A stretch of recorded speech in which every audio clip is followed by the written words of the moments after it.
So let freedom ring from every mountainside. Let freedom ring, and when this happens,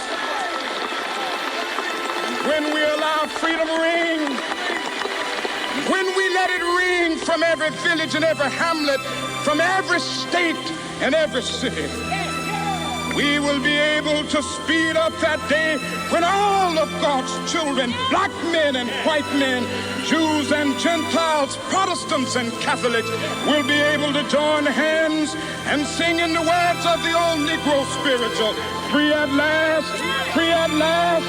Thank God Almighty, we are free at last.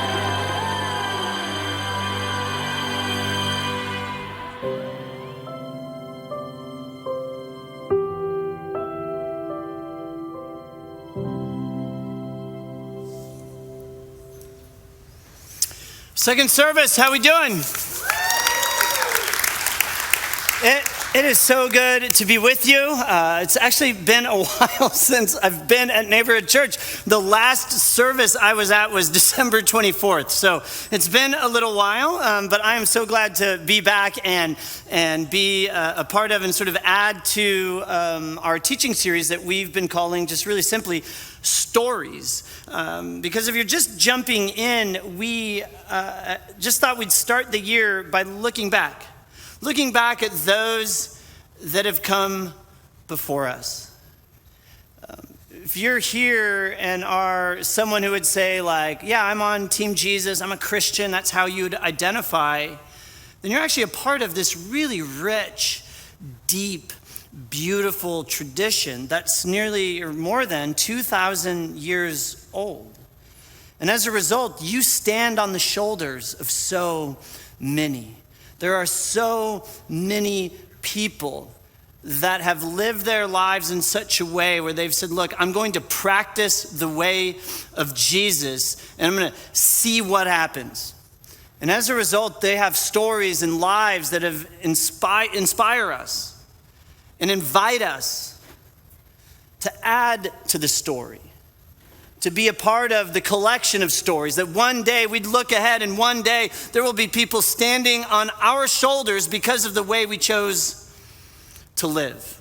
You know, even the earliest followers of Jesus understood this. They understood they were part of a rich tradition of people who have followed the way of God, particularly a way of love. In fact, early on, it's anonymous, but early on, the earliest Christians wrote some words like this.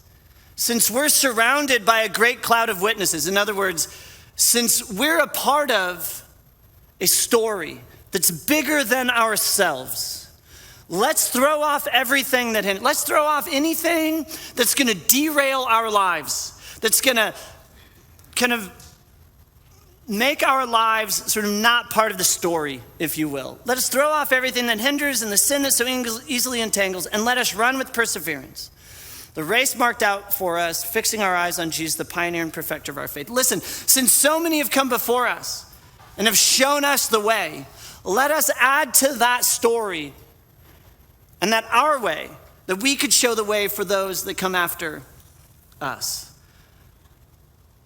So let's throw off everything that's going to derail our lives and just focus on Jesus and his way of love. If you're just joining, we're kind of a couple weeks into this. In the first week, we actually looked at a young woman, Saint Teresa of Lisieux, and her life of humility that she called her little way. Last week, we looked at Amy Carmichael, her life of courageous compassion, as a missionary to India's abandoned and enslaved children. And today I thought it only fitting, since this weekend we're celebrating his birth, to reflect on the Reverend Dr. Martin Luther King Jr.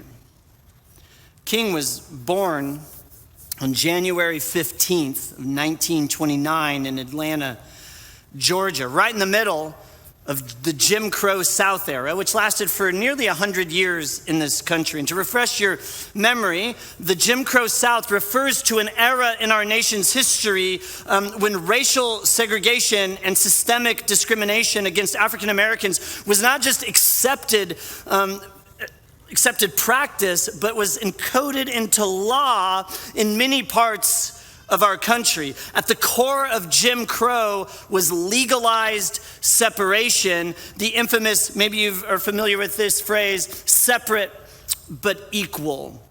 It's a doctrine that got established with the Supreme Court ruling of Plessy versus Ferguson in 1896, and it gave this veneer of legality to segregation. And as a result, public spaces, schools, buses, restaurants, hospitals, even parks began to be divided by race. And separate but equal was a bit of a facade because always facilities for black individuals were inferior.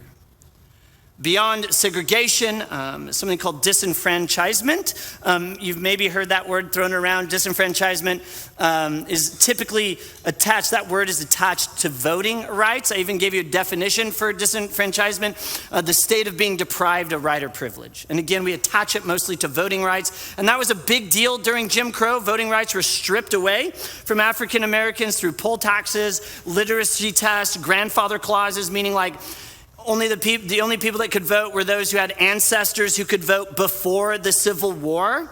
And for those who tried to overcome some of those barriers to voting, then intimidation and violence were used to keep people away from the ballot box.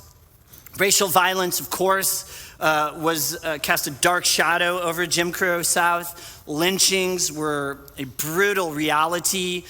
Black men and women subject to mob violence, designed to sort of enforce these racial hierarchies and instill fear.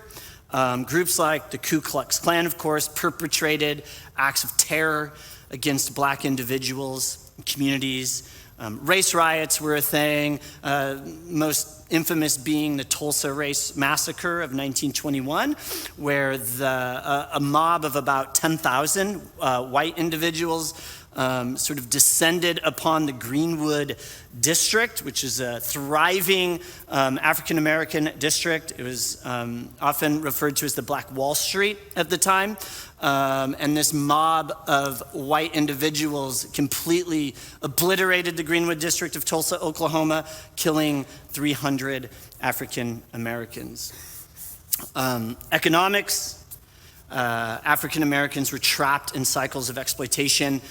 There was no longer slavery, but it was replaced with sharecropping and tenant farming, sort of this new form of servitude, if you will, keeping black families in this cycle of perpetual poverty and debt. Job discrimination was very real, relegating low-paying menial work to African Americans while skilled professions remained largely inaccessible. Social order was just sort of a thing.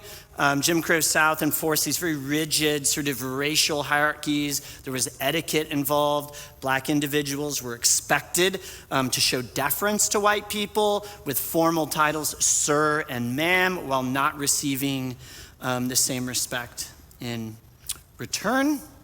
Violating those unwritten rules would often lead to violence or intimidation. Even education, a supposed equalizer, was riddled with inequality.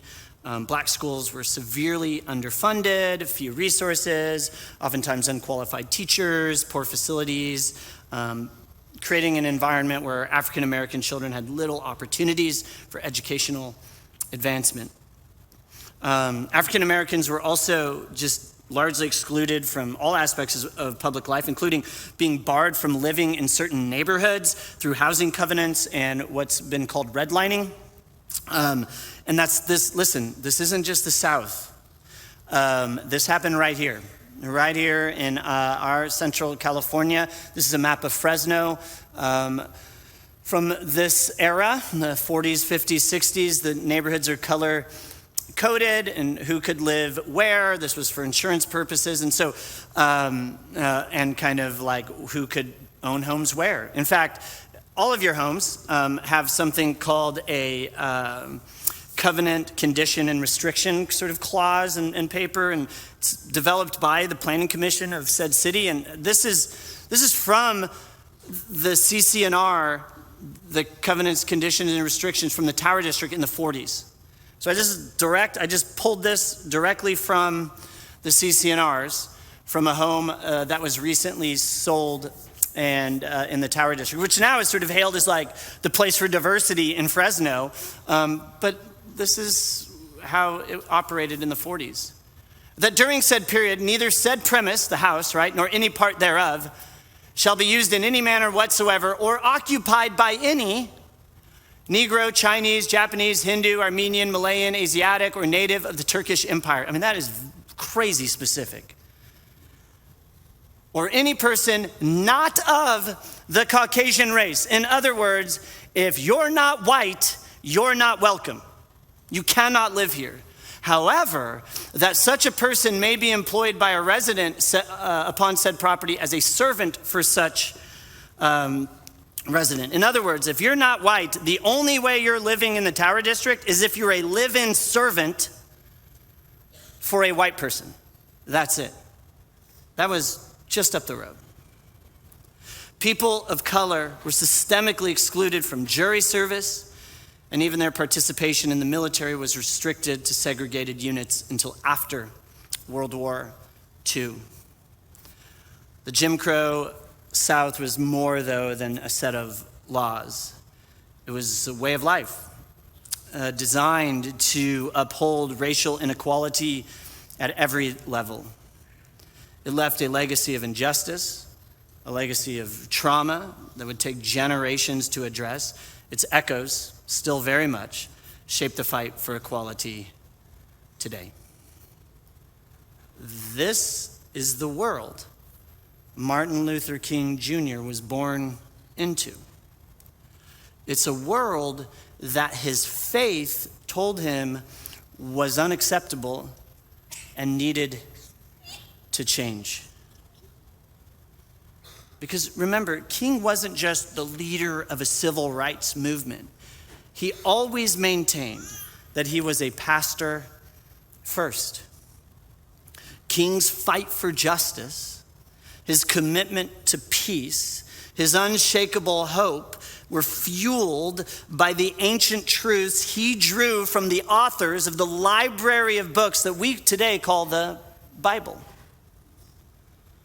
King believed that the words from these authors that make up the Bible were not just to comfort our souls when life got hard. He believed the words were a call to action. It was God's voice saying, stand up for the oppressed, fight for the voiceless, and overcome evil with good. So when King quoted the ancient Hebrew prophet Amos, for example, let justice roll on like a river, righteousness like a never-failing stream. He wasn't just reciting from a dusty old book. He was painting a picture of the world he believed God desired. When he looked at the words of Jesus of Nazareth, blessed are the peacemakers, he was showing us that peace isn't passive. It's active, it's bold, and it stands in the face of hate. When he points to the words of the Apostle Paul, that there is neither Jew nor Gentile, slave nor free, male nor female, all are one in King Jesus. He's reminding us that God's world is one of radical equality and unity. You know, to prepare for this teaching, one of the books I read was a massive 700-page autobiography on the life of King by a man named Jonathan Eig. Incredible. If you're a reader, your life is not complete until you finish this book. I mean, it really is something spectacular. What I loved about the book is it didn't just focus on the public figure we all know. The speeches, the marches, the iconic, I have a dream moment. but it dug deeper into sort of the man behind it all. Just very raw, revealing his flaws, his fears, his struggles. But it's also like so inspiring in the midst of that because it just shows that King was human, just like you and just like me. The book paints a picture, probably more than anything, of a man that carried unimaginable amount of pressure every day, fighting for justice while navigating his own doubts, exhaustion, relentless opposition. King didn't just face sort of racism and violence from the outside, but also like betrayal and scrutiny, his own internal battles. Despite it all, I mean, what's so impressive is he just keeps moving forward, right? He's just driven by this unshakable faith and belief in the power of love.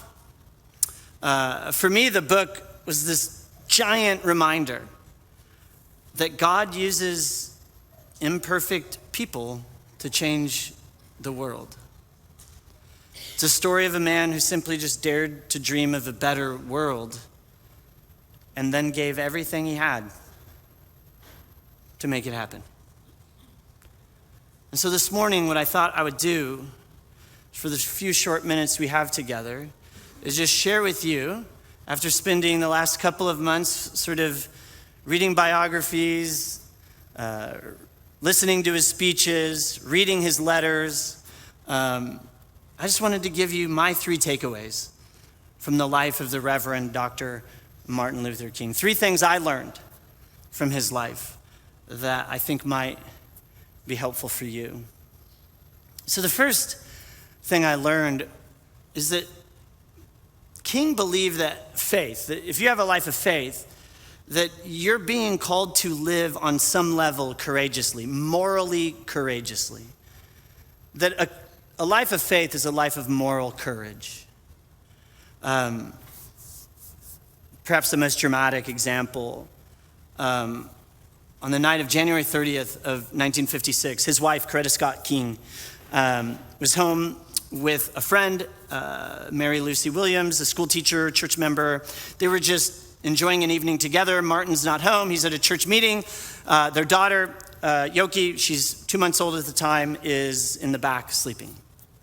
Having a lovely evening, but around 9:15 p.m., the quiet evening gets shattered in dramatic ways. Coretta and Mary, they hear footsteps and on the porch, followed by a sound of like something heavy hitting the porch, like a thud. And then boom, massive explosion. Rocks the house, glass from the front windows sprayed across the room, smoke filling the air, pillars are split, mailboxes are ripped off the wall. I mean, gaping hole left in the porch. I mean, there's a picture for you. Miraculously, Coretta, Mary, they're not hurt, and somehow their 2-month-old sleeps through the whole thing.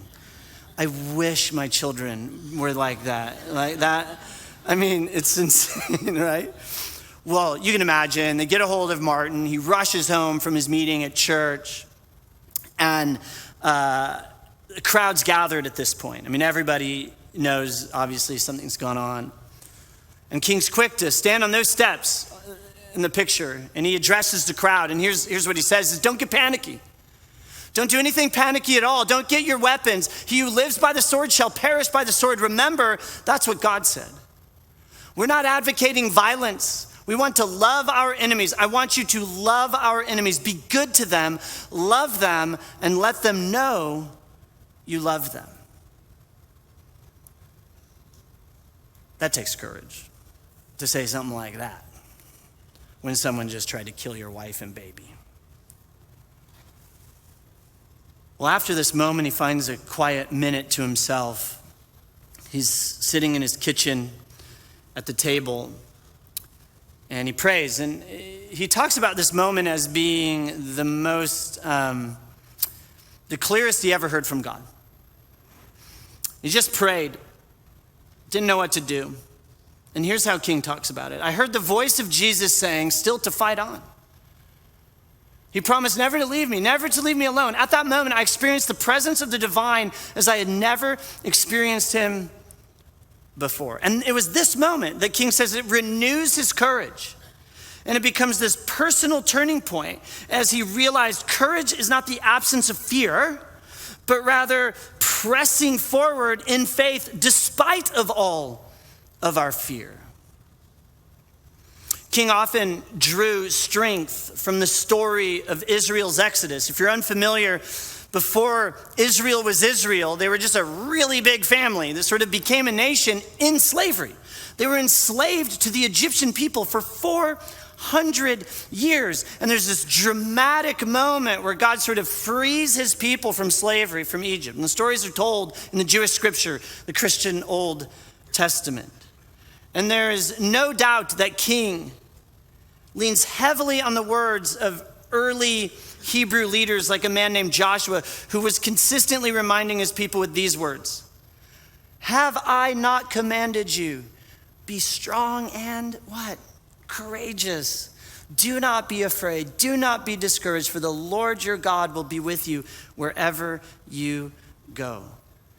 And just as Joshua is sort of reassuring Israel, listen, of God's presence, his strength, even in the face of overwhelming odds, King clung to this promise as he led a movement fueled by faith, love, and what would become unwavering courage. So that's my first takeaway. When you dive into the life of King, I think you'll find a man who lived courageously, and that he didn't see courage as not being afraid. He was often afraid. But courage is moving forward, knowing what you're doing is the right thing to do. My second takeaway is the power of nonviolent love. You absolutely cannot understand the life of Martin Luther King Jr. if you do not understand that at the core of his belief system was the nonviolent love of Jesus. King believed absolutely it was possible to combat violence without mirroring violence. That we could fight evil without becoming evil. In the spring of 1963, Martin Luther King Jr. and his organization, the Southern Christian Leadership Conference, brought the fight of civil rights to Birmingham, Alabama. Birmingham wasn't just a city. It was kind of infamous at this point for its harsh Jim Crow laws, deeply rooted racism. They had sort of a big deal police commissioner, Eugene Bull Connor. He was the most notorious figure in the segregation movement. He was a staunch segregationist, and he used brutal tactics to keep things the way they were. Activists chose Birmingham because not just it had challenges, but it was a symbol of everything that they were fighting to change. It was a perfect place to take a stand. And the campaign that they used in Birmingham was nonviolent direct action. That was the campaign it was based on. And it's inspired, of course, by King's philosophy. Nonviolence and civil disobedience. Nonviolent civil disobedience. And they had all kinds of tactics in Birmingham. They did sit-ins where activists would just peacefully sat at segregated lunch counters who refused to serve them. And they would just sit there until they were served. Boycotts. African Americans were urged to boycott downtown businesses that enforced segregation. Marches and protests, of course. The demonstrations were organized to draw attention to the injustices that were all over Birmingham. They used children's crusades. Hundreds of children and teenagers participated in protests, knowing they were more likely to be arrested, but that was okay because there wouldn't be economic repercussions, because they weren't the ones making money. Well, Bull Connor did not like any of this, and he responds to this campaign with violent crackdowns. I mean, he got intense. Connor ordered the use of fire hoses, police dogs, mass arrests to break up the demonstrations. This picture being infamous. Because this time, what was different about this time is that these images actually got broadcast nationwide, and it shocked the collective consciousness of the American public. Eventually, King himself was arrested on April 12th of 63, and he was taken to the Birmingham jail. It's here he writes his very famous letter from a Birmingham jail, where he articulates the moral necessity of nonviolent civil disobedience against unjust laws. King wrote the letter because he was responding to local pastors who were criticizing him for standing up to these injustices. It's a nearly 7,000-word letter. Today, it's very much considered a master class in civil dialogue and persuasive approach to finding common ground. If you read the letter, and if you've never, you absolutely should read the letter. It'll take you about 25 minutes. But it's an incredible letter.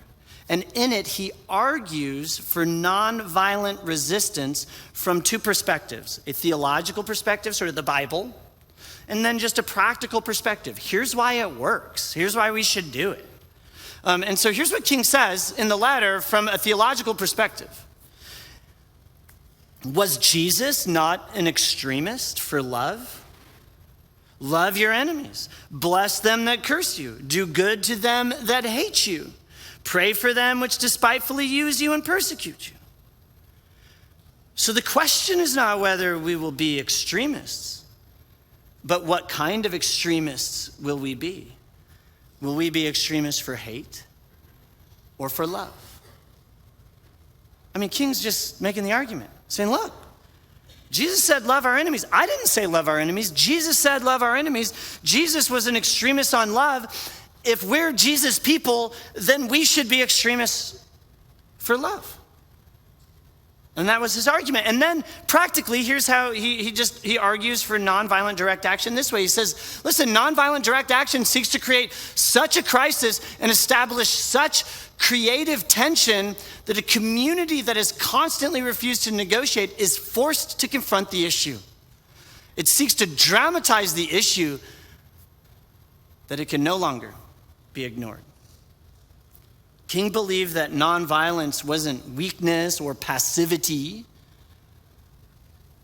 but strength and action rooted in the teachings of Jesus, primarily to love our enemies.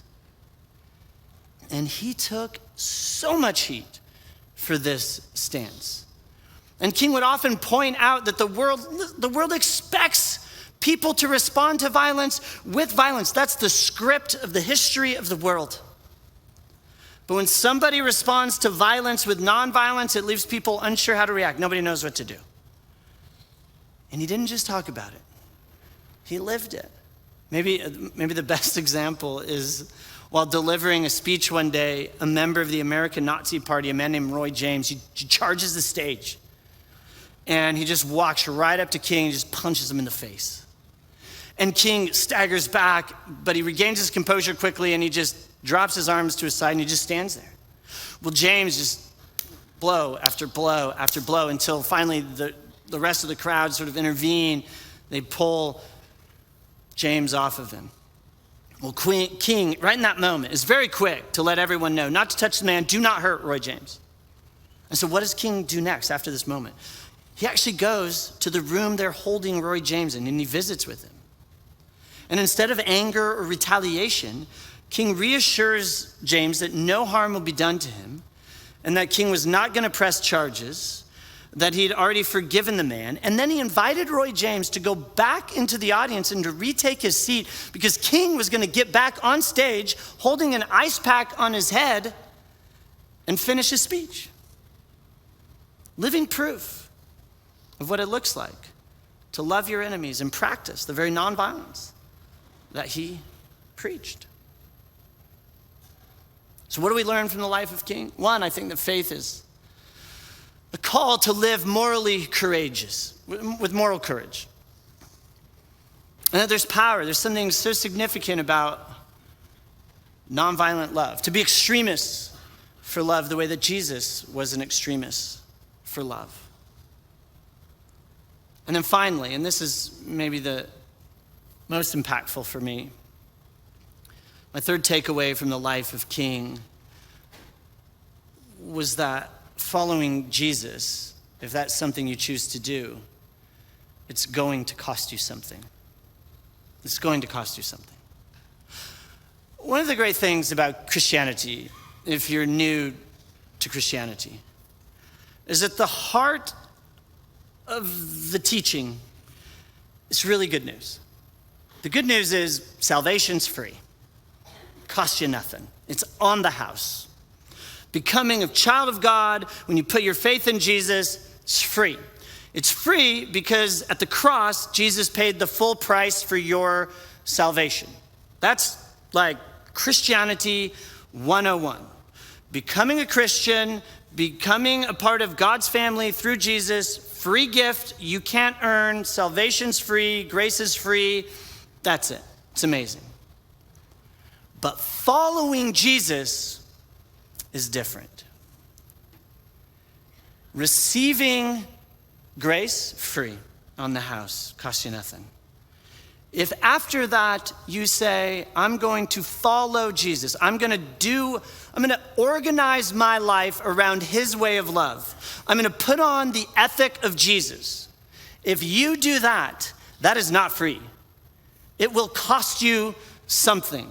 Your life is going to be interrupted, disrupted, bothered by the fact that you've organized your life around the way of Jesus. Following Jesus is going to cost you something. If you choose to follow him, you're gonna have to pay at some point.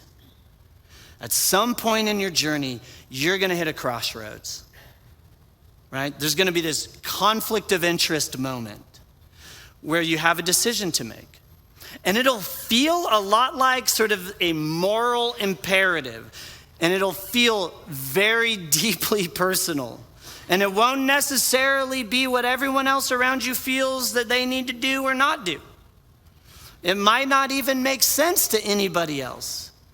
But inside, your conscience is talking to you, and it's telling you something. And you'll just know in that moment, I got something to do.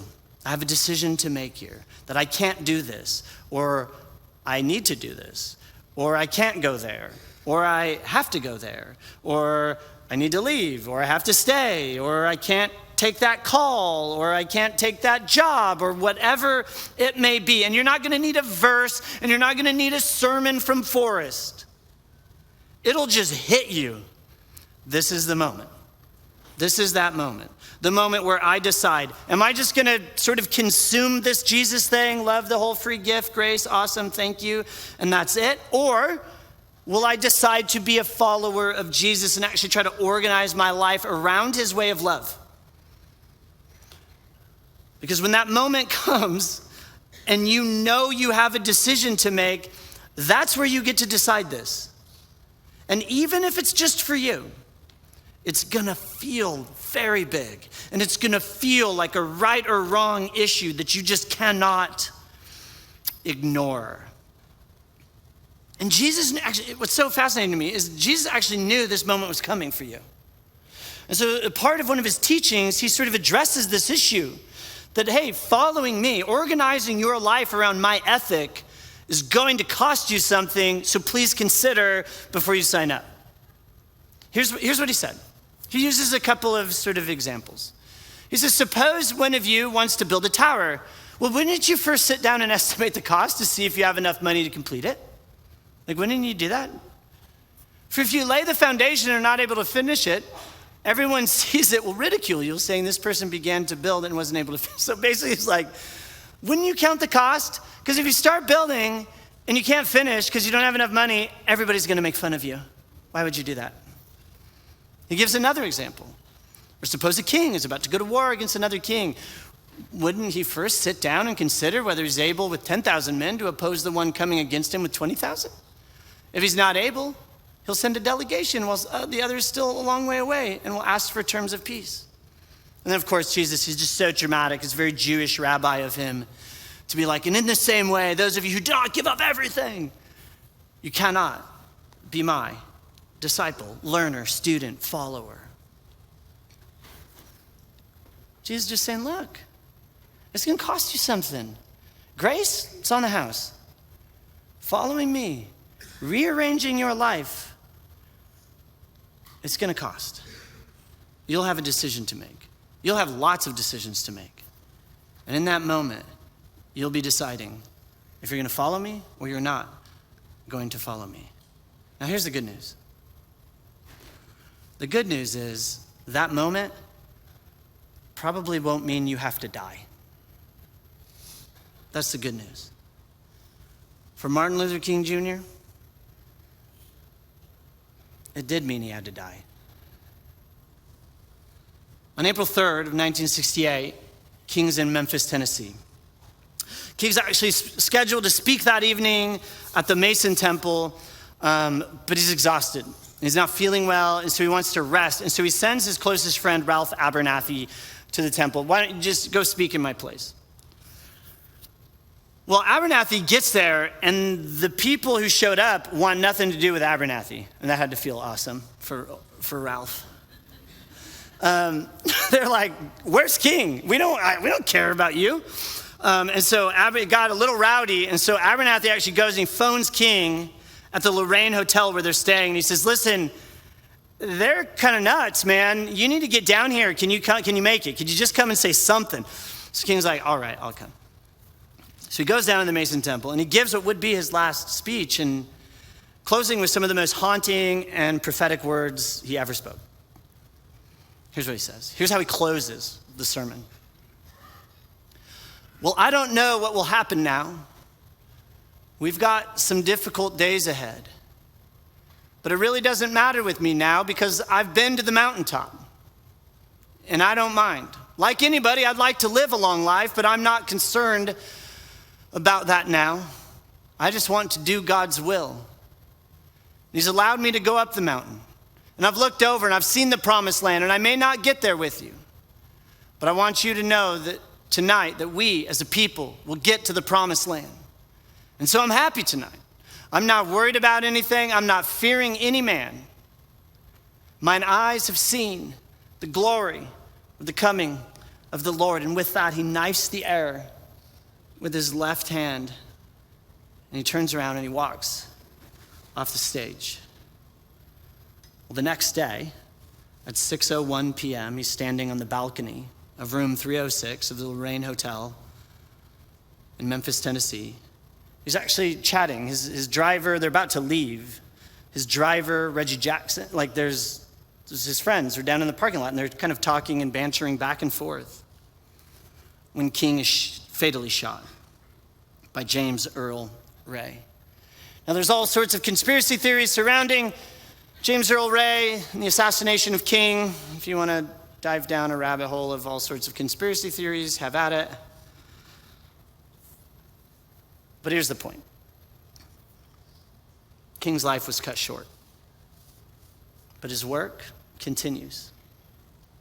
And honestly, I think it's left up to each and every one of us to continue the work. That every day we get to decide, will we build a world filled with moral courage and nonviolent love, or will we not? Will we build a world filled with extremists for love, who believe in a world of radical unity and equality, or will we not? Since we're surrounded by such a great cloud of witnesses, King being one of them, will we stand on his shoulders and choose to live a morally courageous life rooted in love, knowing full well that's going to cost us at some point in our life? Is the dream of a better world worth it? For King it was. For Jesus it was. I'll leave you with one last quote. Not from King, but from an ancient Hebrew prophet that King really sort of built his moral and spiritual principles around. It's a prophet named Micah. And these words of Micah's shaped King's life. Here's what Micah said.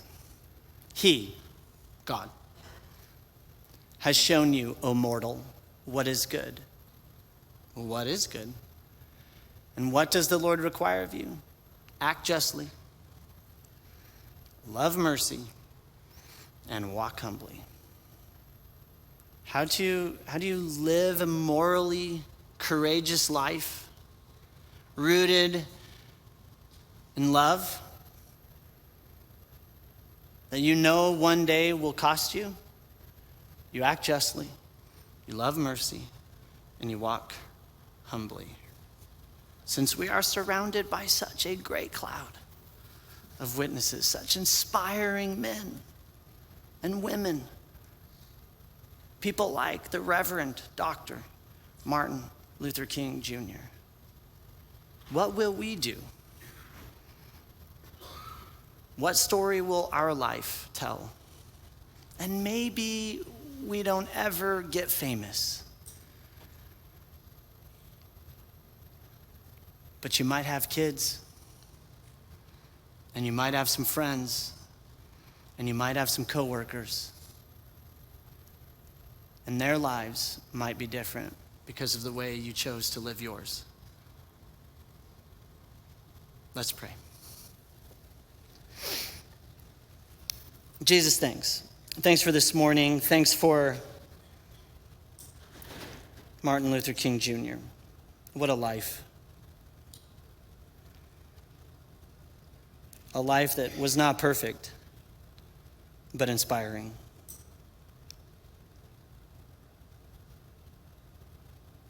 A life that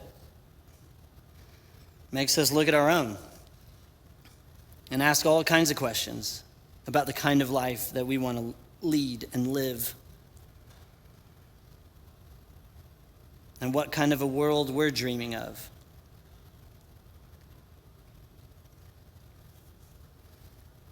Jesus, remind us that the story is not finished being written.